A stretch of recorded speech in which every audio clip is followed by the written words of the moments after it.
just nuked a MSNBC reporter from the floor of the convention. The convention hasn't even gotten.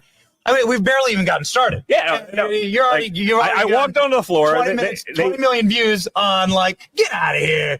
Well, it was worse than that. They only played the 20-second clip of sort of the end of it, but I go out there. My brother and I, we're Tiffany. We're there. We're going to sort of throw my father over the delegate count in Florida, right? Yes. We're throwing him over. Florida's going to do it with the 125 delegates, whatever it is. And we're doing. And this guy. So does this mean all the hate from Trump is coming back to Washington? I go, was it hate from Trump or was it hate from you guys? Because you guys were the guys lying about Russia. You're the one that called half the country Nazis. You're the ones so maybe we responded, but you guys created that chaos. You guys were the ones sowing that discord. You've been proven wrong on all of these things. And you don't want any ownership of that. So the guy goes, I'm just trying to throw us over the delegate count. It has nothing to. And he goes, well, what about the 5,000 kids in cages? I go, you mean the Obama cages? And this guy lost his mind because he's a propagandist. He's a regime propagandist from MSDNC. And so I said that. I go, it was Obama cages. And he goes, no, it was. I go, you couldn't even wait 48 hours. My father was shot. Again, in a different time, in a different place. It's not a time a guy like me stays calm. Yes. And yet, you have to now because we are in a different place in this country. And I'm looking at this clown. I'm like, you couldn't hold off for 48 hours before you start your lies, your propaganda, your narrative peddling. Of course it was Obama. We can check that in real time. Jay Johnson talked about it. Obama's own guy. Joe Biden's situation is 100 times worse on the migrant crisis at the border with children, with human trafficking, with fentanyl. But he wants to talk about that while negating the origins of all of it, Obama, because they can't help themselves. They can't do anything else. So, I'd like to. I think I'd put him in his place. It seems like even the lefties that have been posting be like, okay, I got to give Don the win on this one. I hate that bastard John Jr., but I got to give him the win on this one.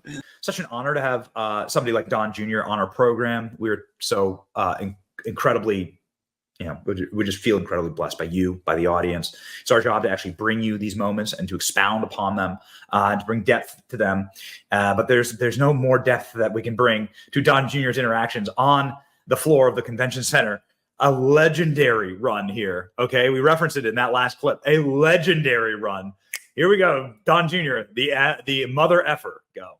Don, first of all, huge sorry from the Fox family to what happened to your father. How's he feeling today? Is he ready for what's in store for him this week? And what did you say to him when that first happened? I literally called him, and him and I have an interesting relationship. The first words out of my mouth were, "You're the biggest badass I've ever seen," and I actually mean that, right? I sort of just said it. Everyone these days is a tough guy on the internet or on a keyboard, but when you've actually been shot and you can get up defiant, fist in the air, telling people to stay in the game, to fight. That's exactly the kind of leadership we need. That's actually a man that's been tested. Everyone thinks they're going to be the tough guy. Most aren't. He is, and I could not have been more impressed with him in that moment. And I've been impressed with him for a long time. This was an incredibly close call, and the former First Lady Melania Trump, put it so eloquently in her letter that it was so close. Her whole life could have changed. Your life could have changed. What did you feel in that moment when you found out what had happened, when just the first pieces of information were coming in? Yeah, no, it was very tough because it took me about 90 minutes to actually get anything, right? They'd lock everything down. He's in the hospital. There's no cell phones, I assume, because of potential IED type stuff when they don't know what's going on. So I was I got a call. My father's been shot, and that's the only information you have. And it took about 90 minutes to even find out that he's alive and well. So that was a rough time. And then I spoke to him, and I said what I said. And we sort of even in that moment, he was still having some levity, and you just back in the game, and it was incredible. It was actually a couple hours later when you sit down, you start reading it, you start seeing the videos, that's when it was like just the adrenaline dump hits, and it was different. It was a life-changing experience. There's a lot of scrutiny about the Secret Service. There's going to be oversight hearings on Capitol Hill. What do you think happened? Do you think something went wrong? Was he vulnerable? Listen, I know a lot of those guys, and some of them are incredible patriots. I had a Secret Service detail for 4 years, but I also know, having had it, having been in it, having been both my father as a president, as a candidate, my own details, someone to get out on an open roof within 130 yards, I'm not going to be the guy to be conspiratorial, but something went wrong. So should he stop doing those outdoor rallies, perhaps? Is that what you would recommend to him?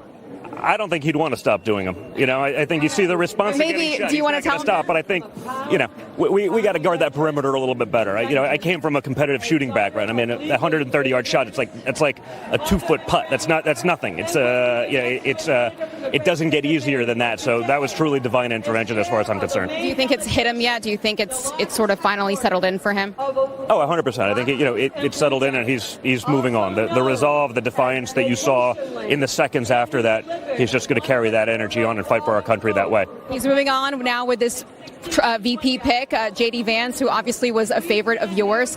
Talk to me about why, and what you told your father. I just said, listen, he's a guy. Honestly, what it is I watched J.D. go into sort of, let's call it, enemy territory from a media perspective, go on the most liberal TV shows and prosecute the case for my father and against the Democrat lunacy that we've seen.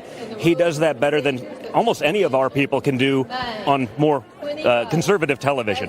And you see that, you see the intelligence, and you hear his life story. That's going to resonate. You know, we have a very tough electoral college map. You know, people are like, oh, it's over now. Nothing's over. It's not over. It's not over till the last ballots close on November 5th, and if the Democrats get their way, they'll drag it on till 2:30, 4 in the morning otherwise. So we have to stay in the game. He's a guy that can go to the Rust Belt, to the places like Wisconsin and Michigan and Pennsylvania and articulate that case. He's lived an incredible American dream story, and when more people figure that out, I think they'll see that I was probably really, really correct in sort of my choice. Do you feel like he can lead? There's been some criticism that he doesn't have enough political experience. He's a freshman senator from Ohio, not enough executive. Had zero political experience. He led us to peace deals in the Middle East, the greatest job economy in the world, incredible prosperity for everyone with no experience. If experience is a marker for Washington, D.C. politics, it's a bad one.